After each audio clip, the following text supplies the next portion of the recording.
여러분 안녕하십니까? 저는 마지사랑병원의 변재용 원장입니다. 오늘은 발바닥에 치료가 잘 안 되는 병이 하나 있거든요. 발바닥 통증 중에 잘 해결이 안 되는 족저근막염에 대해서 어떤 병인지 한번 설명을 해드리려고 하고요. 관절염 수술에 대한 내용도 같이 소개를 해드릴까 합니다. 족저근막염이란 어떤 병인가를 좀 설명을 드리면요. 발바닥에 아치가 이렇게 올라가 있지 않습니까? 발바닥 아치를 이루고 있는 근막이 있거든요. 그것을 족저근막이라고 하고, 족저근막에 생기는 염증이 이제 족저근막염인데, 주로 생기는 부위는 족저근막이 있고 종골이라고 하는 뒤꿈치에 뼈가 있거든요. 뼈에 붙는 부착 부위에 발생이 되는 경우가 가장 흔한데, 간혹 가다가 족저근막염 그 자체에도 통증을 호소하는 분들이 있습니다.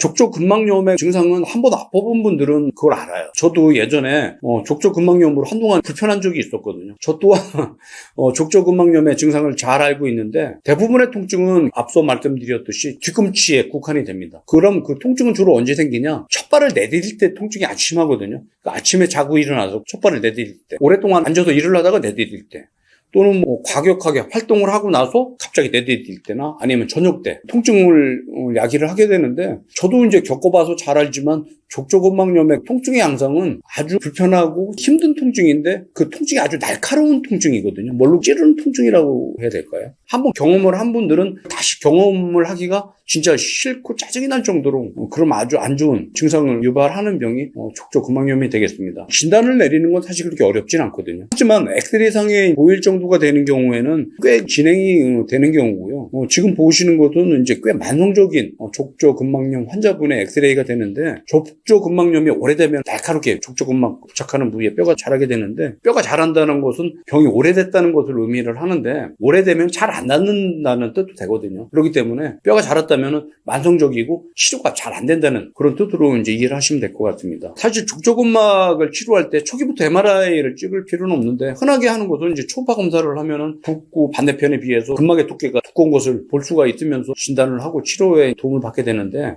아주 심하거나 오래된 분들, 아니면 통증도 심하고 오래되고 그래서 수술이 필요한 분들인 경우에 이제 MRI 찍게 되는데, 지금 보시는 사진이 만성적인 그 족저근막염 환자의 MRI 사진이 되는데, 좌측에 있는 원안의 사진에 보면은 중앙에 하얗게 뾰족하게 자라 있는 것이 그 뼈가 되겠고요. 그 아래쪽에 검은 층이 족저근막염이 되는데, 주위에 있는 그 검은 층보다 두꺼운 것을 볼 수가 있지 않습니까? 이게 염증 때문에 그 부어있는 것이 되는데, 오른쪽에 있는 그 사진은 그 면을 직각으로 자른 또 다른 이제 MRI 사진이 되는데, 보면은 뼈도 자라있고 중앙에 그 아래쪽으로 검게 있는 족저근막염을 볼 수가 있는데, 이렇게 MRI 찍게 되면은 이제 안에 염증의 정도를 확인할 수가 있게 되겠습니다. 사실 대부분의 환자들은 비수술적인 치료로 많이 좋아지고 있거든요. 대표적으로 이제 치료하는 방법이, 저 같은 경우는 초음파를 이용해서 염증이 있는 족저근막에 직접 증식 치료를 이용해서 주사 치료를 하고 있는데, 상당히 효과가 좋습니다. 치료에 체외 충격파도 이용을 하긴 하는데, 처음부터 체외 충격파를 이용하지는 않고 주사나 약물을 이용해서 염증을 좀 가라앉혀서 통증이 좀 가라앉고 염증이 가라앉으면은 그때 체외 충격파를 이용을 하게 되는데, 체외 충격파는 방사형 충격파가 있고 집중형 충격파가 있는데, 집중형 충격파가 효과가 좋은 것 같아요. 그래서 처방을 낼 때 집중형의 포커스 타입의 체외 충격파를 이용해서 추가적인 치료를 하고 있습니다. 이제 또 한 가지 이제 중요한 그 치료도 되고 예방도 될 수가 있는 건데, 제가 이제 족저근막염을 한번 알아봤다고 말씀을 드렸지 않습니까? 지금 저는 이제 증상이 크게 없는데, 재발이 안 되는 이유가 지금 보여드리려고 하는 이 패드라고 생각을 하고 있거든요. 인솔이라고도 하고 이제 패드라고도 하는데, 발을 내디뎠을 때 발바닥 아치를 잡아주는 부위가 볼록하게 이게 부풀어 오릅니다. 그렇게 되면서 아치를 체중을 지탱해주는 역할을 하는 이런 패드를 외래에서 처방을 하고 있는데, 저도 많이 효과를 봤지만 이 패드를 쓰셔가지고 아주 만성적으로 오래된 분들이 아니라면 대부분 효과를 많이 보고 있어서 저는 적극적으로 처방을 해서 쓰고 있습니다. 대부분 이렇게 이제 비수술적인 치료를 해서 많이들 좋아지시는데, 비수술적인 치료로 효과 없는 분들은 수술을 고려할 수 있지 않습니까?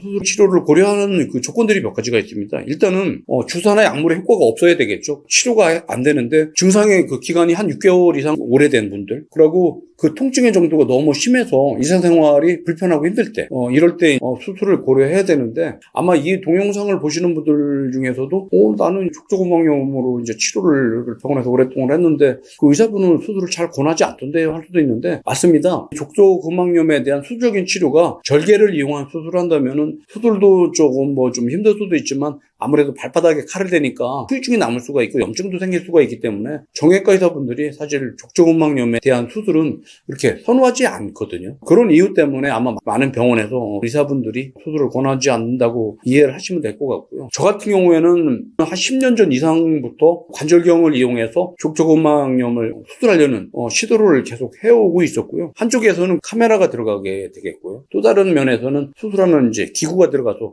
수술을 하게 되는데 아주 좋은 결과를 얻고 있기 때문에 좀 자신 있게 권할 수 있을 것 같고요. 만성적인 경우에는 뼈가 자란다고 말씀드렸는데 어떤 논문에서는 그 뼈를 제거 안 해도 뭐 결과에 영향을 미치지 않는다고 하는 논문이 있기는 하지만은 저는 거기에는 지금 동의를 안 하고 있습니다. 뼈를 제거를 해야 된다고 생각을 하고 있고요. 그게 통증의 원인이 된다고 생각을 하고 있기 때문에 제가 수술할 때는 자라있는 뼈는 그 모두 다 제거를 하고 있고 뼈를 제거하고 나면은 그 아래쪽으로 염증이 있는 족저근막염이 나오게 되는데 이 족저근막염을 너덜거리는 거 다 다듬어내야 됩니다. 이렇게 다듬어내는데 저는 한 반 정도 안쪽에 있는 족저근막은 종골로부터 분리를 시키는 것이 옳다고 생각을 하고 있고 그렇게 수술을 하고 있고요. 이렇게 되면 수술을 다 마치게 되겠고요. 지금 보시는 것은 수술 전후 비교 엑스레이가 되겠는데 좌측에는 뼈가 자라 있었다면 우측에는 뼈가 제거가 된 걸 볼 수가 있고요. 대부분 이제 이렇게 수술하게 되면은 염증이 심했던 분들은 한 3주 고정을 하고 그러지 않은 분들은 한 2주 정도 이제 고정 치료를 하는데